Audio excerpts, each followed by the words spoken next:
সব কি ঠিক করা যায় না? মায়ের সাথে আমার সম্পর্ক ভালো না, তাতে আমার আফসোস নেই, কারণ উনি ওনার মতো ব্যস্ত। আমার কেয়ার করে বলে আমি তাকে খুব একটা বাজে কথা বলি না, শুধু তার সব কথা চুপচাপ শুনে যাই। আর দাভাই নিয়ে কিছু বললে বলি, উনি একটু স্বাভাবিক হলে খুব কি ক্ষতি হতো জানেন? বাবার হার্টের প্রবলেম বাড়ছে, আমাদের না বললেও সে লুকিয়ে ডাক্তার দেখায়। আমি কয়েকদিন আগে তার স্টাডি রুমে তার রিপোর্ট দেখেছি। বাবাকে সে কোনোদিনও বিয়ে করতে পারত না যদি না মীরামা বাবাকে জোর করত। মীরামায়ের মৃত্যুর পরে তো বাবা বিয়েই করতো না। মীরামা তার জীবিত অবস্থায় বিয়ে দিয়েছে বলে অকৃতজ্ঞ আমার মা। নিজের মায়ের সম্পর্কে এসব ভাবতেও খারাপ লাগে। বিশ্বাস করুন, আপিলের মৃত্যুর আগ পর্যন্ত আমার মায়ের সাথে ভালোই কথা বলতাম। দাভাইও আপিলিকে নিয়ে বাজে কথা না বলে তার সাথে আমার সম্পর্ক ভালো ছিল, কিন্তু আপিলের মৃত্যুতে আমি মনে করি আমার মায়ের অবহেলাটা বেশিই ছিল। বাবা তো আগে থেকেই ছন্ন ছাড়া, তাও বাবা আমাদের সাথে কথা বলতো। সব কিছু এখন আমাকে বিষণ্ণ করে। দাদির শরীরও অত ভালো নেই। দাভাই বিয়ে করেছে তার নিজে না জানাতে দাদিও বাবা খুব কষ্ট পেয়েছে। আহনাফ মনোযোগী শ্রোতার মতো মাহির প্রতিটা অভিযোগ শুনল। আহনাফ সবসময় খুব ভালো শ্রোতা। আহনাফ দীর্ঘশ্বাস ফেলে বলল, সব কিছু নিমেষে মিটে যায় না, অনেক অনেক কিছুর সম্মুখীন হতে হয়। আদিরা পারতে পরে মার্শাদ ও আঙ্কেলের সম্পর্ক ঠিক করতে। মার্শাদের মনে আঙ্কেলের প্রতি রাগ নেই আমি জানি, কিন্তু আছে একরাশ অভিমান। অভিমান ভাঙতে হবে। আদিরা এখন মার্শাদের স্ত্রী, সে পারবে বলে আমি মনে করি। মাহি ও আহনাফ বালু উপত্যকায় বসলো। দুজন বিশাল জলরাশি উপভোগ করছে নীরবে নিভৃতে। ফেরার পথে রাস্তার ধারে রেস্তোরাঁয় ওরা সামুদ্রিক মাছ খেলো। ছেলেরা সবাই অক্টোপাস ও কাঁকড়াও নিয়েছে, মাহিও সেগুলো নিয়েছে। আদিরা অক্টোপাস দেখে মুখ চেপে বসে আছে। ওর কাছে অক্টোপাস নাম শুনলেই পেটের নাড়ি ভুড়ি উল্টে আসছে। মার্শাদরা খেতে খেতে দেখে আদিরা চোখ মুখ কুচকে বিদঘুটে মুখ ভাব করে তাকিয়ে আছে আর বারবার মুখে হাত দিচ্ছে। মার্শাদ খেতে খেতে বলে, মুখ এমন বিদঘুটে করছো কেন? তুমি আমাদের দিকে তাকিও না, তাহলেই হলো। নিজের প্লেটে তাকিয়ে খাও, এমনি বমি করে শরীর খারাপ। আদিরা চুপ করে চোখ মুখ খিঁচে নিজের খাবার খাচ্ছে। খাওয়া দাওয়া শেষে হোটেলে ফিরে গেল ওরা। আদিরা একটা ঝিনুকের মালা ও খোপার কাঠি কিনেছে, সাথে কিছু প্রবাল। সবাই টুকটাক কিছু কিনেছে, বাকি কেনাকাটা কাল সকালে করবে। আদিরা হোটেলে গিয়ে বিছানায় হেলান দিয়ে বসে পড়েছে। কক্সবাজার আসার পথে বাস থামিয়ে সে বমি করেছিল, তাই শরীরটা বেশ দুর্বল। সমুদ্র দেখে তার দুর্বলতা এক নিমেষেই উবে গিয়েছিল। এখন তার শরীর ভার ছেড়ে দিচ্ছে। মার্শাদ হোটেলের হেল্পলাইনে কল করে লেবু পানি আনিয়েছে। এখন আদিরার সামনে ধরে বলে, এটা খাও, তারপর ঘুমাও। কালকে অনেক জায়গায় ঘুরবো আমরা, সমুদ্রেও ভিজবো তো। আদিরা পানিটা পান করে, তারপর শুয়ে পড়ে। মার্শাদের হঠাৎ ফোন বাজতে সে ব্যালকনিতে গিয়ে রিসিভ করে। ফোনের অপর পাশ থেকে নিহাত বলে। মার্শাদ কপালে হাত ঘষতে ঘষতে চিন্তিত স্বরে বলল, এটাকে সে আগের বারের মতো ষড়যন্ত্র বলে উড়িয়ে দেবে। তার ফ্যাক্টরি খোঁজ পেলে ভালো হতো। নিহাত হাসতে হাসতে বলে। মার্শাদ অবাক হয়ে বলে, কখন করলে সব? নিহাত বলে। মার্শাদ বাঁকা হেসে ফোনটা রেখে দেয়। বিড়বিড় করে স্বগতোক্তি করে সে। এবার রুহুল আমিনের চ্যাপ্টার ক্লোজ। দুইটা ফ্যাক্টরিতে কয়েক কোটি টাকার চালান, জেলের 4 দেওয়াল তার অপেক্ষায়। সূর্যোদয়ের সময় সকালে সমুদ্র সৈকতে উপস্থিত হয় সকলে। সবাই উদীয়মান সূর্যের সাথে অনেক ছবি তুলল। সূর্যোদয় দেখে মনে হচ্ছে সমুদ্রের বিশাল জলরাশির তল থেকে আগুনের গোলক বের হয়ে পূর্বাকাশের দিকে জ্বলজ্বল করছে। এখন ভাটার সময়। ওরা সকলে গল্প করতে করতে সৈকতে অনেক দূর পর্যন্ত হেঁটে গেল। সুগন্ধা বিচ থেকে কলাতলি বিচে হেঁটে সকাল 8টায় নাস্তা খেয়ে একটা রেস্তোরাঁয় ঢুকলো তারা। তারপর সমুদ্রে গোসল করা, খেলা করা, বাইক চালিয়ে 12টার দিকে হোটেলে ফিরল। হোটেলে ফিরে শরীরের বালি ছাড়িয়ে গোসল করে নিল একটু। তারপরে কিছুক্ষণ রেস্ট করে দুপুরের খাবার খেয়ে হিমছড়ি, হিনানি বিচ ও তার থেকে কিছুটা দূরে যাবে তারা। হিমছড়িতে ঝর্ণার কাছে পাশ দিয়ে ঘুরে হালকা হাতে পানিতে ছোঁয়া নিয়ে ওরা পাহাড়ে উঠছে।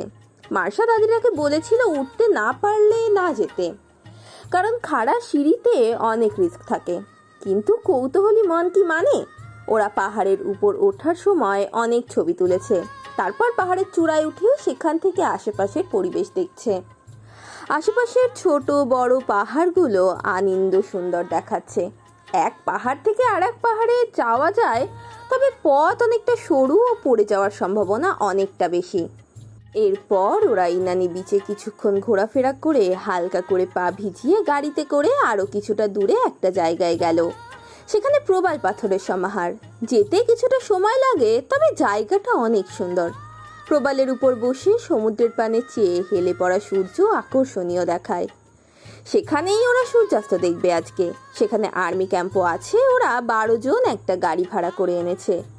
মাহি সমুদ্রের অনেকটা দূরে গিয়েছে, কারণ ওখানে গভীরতা কম। অন্য সব বিচে ঢালু থাকলেও এখানে ঢালু না। সূর্যাস্ত দেখে ওরা গাড়িতে উঠলো ফিরে আসবে বলে। সূর্যাস্তের পর এখানে কারো থাকার অনুমতি নেই।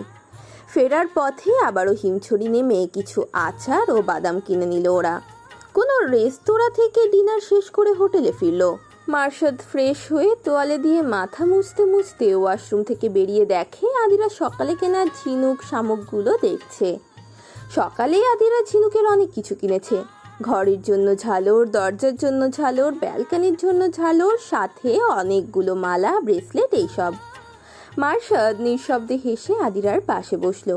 আদিরা মার্শাদের দিকে একবার তাকিয়ে হেসে আবার ঝিনুক দেখতে দেখতে বলল, এই রাতের বেলাও গোসল করলেন, তাও শীতকালে? মার্শাদ তোয়ালেটা বিছানায় রেখে বলল, আমরা 5 জন তো সমুদ্রে আবারও নেমেছিলাম ইনানিতে। তোমরা বাকিরা শুধু হেঁটেছো, তাই আমাদের শরীরে বালি কিচকিচ করছিল। আদিরা মার্শাদকে ভেজা তোয়ালেটা বিছানায় ফেলতে দেখে চোখ মুখ কুচকে তোয়ালেটা নেয়। অতঃপর বিছানা থেকে নেমে মার্শাদের বরাবর দাঁড়িয়ে বলে, ভেজা তোয়ালেটা ব্যালকনিতে মেলে দিলে কি হয়? হ্যাঁ, আপনার এই স্বভাব যাবে না। আদিরা তোয়ালেটা ব্যালকনিতে মেলে দিতে অগ্রসর হবে, ঠিক তখনই মার্শাদ আদিরার বাম হাতে হ্যাচকা টান দিয়ে আদিরাকে নিজের কোলে এনে ফেলল। আদিরা হঠাৎ এমন টানে হকচকিয়ে হালকা চিৎকার করে উঠল। মার্শাদ শব্দ করে হেসে ওঠে। মার্শাদ বলে, এত ভয় কেন পাও? হ্যাঁ, আমি তো তোমার হ্যান্ডসাম হাজব্যান্ড। কিছু বলো। আমার নিদ্রা কেড়ে তুমি সুখ নিদ্রায় কি করে যাও মনোহারিণী? কথাটা বলে আদিরার কথাটা বলে মার্শাদ আদিরার কাঁধে নিচের অধর স্পর্শ করায়। আদিরা কেঁপে ওঠে। কিছু বলতে নিচ্ছিল সে, কিন্তু মার্শাদের এমন স্পর্শে সে থতমত খেয়ে গেছে। মার্শাদ এবার আদিরার গলার কাছে নাক ঘষতে ঘষতে বলে, আমি ঘুমাবো, আজ কত ঘোরাঘুরি হলো, টায়ার্ড লাগছে। আদিরা হাত দিয়ে মার্শাদকে সরিয়ে আমতা আমতা করে বলে। আদিরা ঠেলে উঠে যেতে নিলে মার্শাদ ওকে টেনে এবার বিছানায় ফেলে। আদিরা চোখ মুখ খিচে রেখেছে। মার্শাদ নিঃশব্দে হেসে আদিরার বন্ধ নয়ন যুগলে ফু দেয়।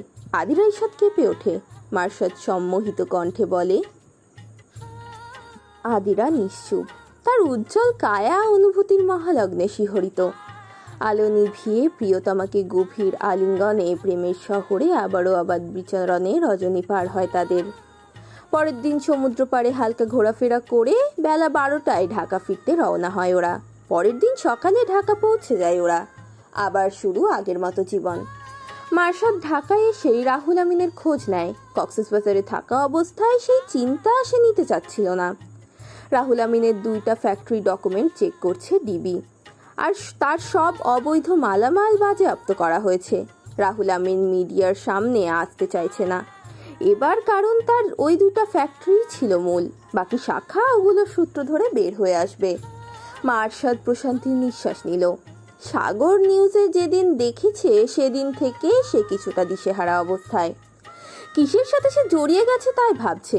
এত সলিড পরিকল্পনা যদি ধরা পড়ে যায় তাহলে সাগরের সব পরিকল্পনা তো তুচ্ছ।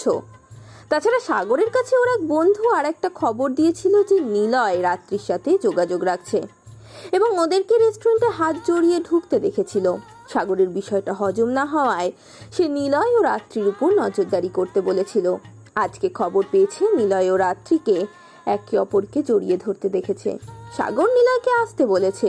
নিলয় এসে সাগরকে বলে, হ্যাঁ দোস্ত, বল কি অবস্থা? ভালোই, তোর কি অবস্থা? এই তো ভালো। তা হঠাৎ জরুরি তলব? তুই হোস্টেল ছেড়ে দেওয়ার পর থেকে অনেকটা চেঞ্জ হয়েছিস, সেই ব্যাপারে জানতে। নিলয় ভ্রুকুচকে বলে, কেমন চেঞ্জ? এই যে পুরনো প্রেম জেগে উঠেছে, খুব মাখো মাখো প্রেম। নিলয় নড়ে চড়ে বসে। সাগর কিছু সন্দেহ করলো, এরকম ভয় তার। সাগর তা দেখে বাঁকা হেসে বলে, তোর আর রাত্রির প্রেম তো জমে উঠেছে শুনলাম, তাই কবে থেকে? আমাদের জানালি না পর্যন্ত, কি প্রেম। নিলয় জিভ দিয়ে ঠোঁট ভিজিয়ে দৃষ্টি লুকাচ্ছে। সাগর বলে, সত্যি বলবি? আমি শিওর হয়েই তোকে ডেকেছি। রাত্রির জন্যই বুঝি তোর আমাদের সাথে মন নেই? সত্য না বললে আমি কি করতে পারি তা তো তুই জানোসই। নিলয় হাত দিয়ে কপাল ঘষে। চিন্তায় পড়ে যায় সে। রাত্রির পরিবারে রাত্রির বিয়ে নিয়ে আবারও কথা হচ্ছে। নিলয় মাস দুয়েক হলো একটা পার্ট টাইম জবে ঢুকেছে, যা বিকাল 4টা থেকে রাত 9টা পর্যন্ত। আর টিউশন 2টা ব্যাচ শুক্রবার সহ সপ্তাহে 4 দিন করে পড়ায়। নিলয় যেহেতু বিবিএ স্টুডেন্ট আর তার রেজাল্ট মোটামুটি ভালোই, প্রথম 2 বছর তো ভালোই রেজাল্ট হয়েছিল তার। কিন্তু তারপর সাগরদের সাথে হোস্টেলে ওঠার পর তার রেজাল্ট আগের তুলনায় খারাপ হচ্ছিল। সে স্টুডেন্ট হিসেবে পার্ট টাইম জব নিয়েছে, এখন সে লেখাপড়াতেও মনোযোগ দিচ্ছে। আর তার সদ্য হওয়া সেমিস্টারটাও বেশ ভালোই হয়েছে। সাগরের ঝাঁকুনি দেয়াতে নিলয় কল্পনা থেকে বাস্তবে ফেরে। সাগর বলে, তুই আমাদের ধোকা দিচ্ছিস না তো? তুই মুখে বললে ভালো, আর তুই না বললেও আমি তোরই সব জানতে পারবো। তখন তোকে খুব পস্তাতে হবে। আর রাত্রি তো নিলয় ভয় পেয়ে যায়। নিলয় হড়বড়িয়ে বলে, রাত্রির কিছু করিস না, ওর সত্যি কোনো দোষ নেই। এখনও মার্সাদের সাথে চলাফেরাও কম করে। এই যে মার্সাদরা সবাই ঘুরতে গেল, রাত্রি যায়নি, ও এখন শুধু আমার সাথেই থাকে। সাগর অট্টহাসি হাসে। হাসতে হাসতে বলে, তুইও তো আমাদের সাথে কম চলিস। আমাদের বেশিরভাগ আড্ডায় তুই থাকিস না, শুধু ওই রাত্রির জন্য, তাই না? নিলয় মাথা নিচু করে আছে। সে হতাশ স্বরে বলে, দেখ সাগর, আমরা যা করছি তাতে আমাদের কোনোই লাভ হচ্ছে না। রুহুল আমিন যদি তোকে ফাঁসায় তাহলে কিন্তু তোকেও জেলে যেতে হবে। প্রতিটা ধাপেই বিফল। এর চেয়ে ভালো আমি 1.5 বছর আগে যেমন ছিলাম তেমনটাই হয়ে যাই। আমার কোনো বড় ভাই নেই, বাবারও রিটায়ারমেন্টের সময় চলে আসছে। তাছাড়া রাত্রিকে আমি ভালোবেসে ফেলেছি অনেক, আর আমি চাই না তার কোনো ক্ষতি হোক। তাছাড়া শি ইজ মাই ওয়াইফ। সাগর হতভম্ব দৃষ্টিতে নিলয়ের দিকে তাকিয়ে আছে। নিলয় হাত জোর করে বলে, বন্ধুত্ব বন্ধুত্বর জায়গায়, আর পার্সোনাল লাইফ তার জায়গায়। আমি চাই না দুয়ের সংঘর্ষ হোক। অনেক তো করলি, এবার অন্তত আমার দিকটা ভাব। তোকে মার্সাদের কিছু করতে আমি বাধা দেইনি, সবসময় রিস্কটা আমি জানিয়েছি। আমিও সমান দোষী তোর সব কাজে। আমার পার্সোনাল লাইফটাকে রেহাই দে। তোকে একদিন আমি ইমার্জেন্সিতে 1 ব্যাগ রক্ত দিয়ে বাঁচিয়েছিলাম আমি। তোর 2 ব্যাগের মতো রক্ত লাগতো, কিন্তু 1 ব্যাগ পাওয়া যাচ্ছিল না বলে তৎক্ষণিক আমি 1 ব্যাগ রক্ত দিয়েছিলাম সেই ফার্স্ট ইয়ারে। সেদিন কিন্তু তুই নিজের দোষেই মাথা ফাটিয়ে গুরুতর অবস্থায় হাসপাতালে ছিলি। তোকে আমি আরও অনেক কিছু থেকে বাঁচিয়েছিলাম প্রথম 2 বছর। তারপর তোর সাথে বন্ধুত্ব আরও গাঢ় হয়। সেটাই বলছি, এবার আমার পার্সোনাল লাইফটা নষ্ট করিস না। তাছাড়া তোর কোনো কাজেই আমি থাকবো না যে বাধা দিব। বন্ধুত্ব কি এমনিতে থাকে না? নিলয় সাগরের এক দৃষ্টিতে চেয়ে থাকার ভাষা বুঝল না। সে কথা না বাড়িয়ে চলে গেল। নিলয় জানে সাগর নিলয়ের প্রতিটা কথা কিছুটা হলেও চিন্তা করে। অন্যদের সাথে সাগর রুট ব্যবহার করলেও নিলয়ের সাথে সে করে না। নিলয় আজ নিজের পরিবার ও রাত্রির জন্য স্বার্থপর হয়েছে। তার আর কিছুই যে করার ছিল না। আরও অনেকগুলো দিন চলে গেছে। শীতের রিক্ত বিদায়ে প্রকৃতিতে বসন্তের আগমন। ফুলের উষ্ণ অভ্যর্থনায় ঋতুরাজ তার সমস্ত রূপ নিয়ে হাজির। গাছে গাছে নতুন কুড়ি ও মুকুল। হালকা শীত, হালকা গরম, নাতিশীতোষ্ণ আবহাওয়া। আদিরা আর মার্শাদ বিকেলে রাস্তায় হাঁটছে। হিমেল হাওয়ায় দুজনের মন বিভোর। আজ আদিরা মার্শাদকে ফোন করে আসতে বলেছে। সাপ্তাহিক ছুটির দিন আজ। বিকেলের টিউশনটা আদিরা সকালের দিকে পড়িয়ে ফেলেছে। মার্শাদ জানতে চায়নি আদিরা কেন তাকে ডেকেছে। তার মনোহরিণীর সাথে সে অসীম দিগন্তে হারাতে চায়। আদিরা আজ অন্য উদ্দেশ্যে হাঁটছে। অনেকটা সময় হাঁটার পর মার্শাদ লক্ষ্য করল এই পথটা তার চিরপরিচিত। সে তৎক্ষণাৎ আদিরার দিকে চাইল। আদিরার সামনের দিকে হাসি মুখে তাকিয়ে হাঁটছে। মার্শাদ ভ্রুকুচকে ক্ষীণ নজরে চেয়ে প্রশ্ন করল তাকে,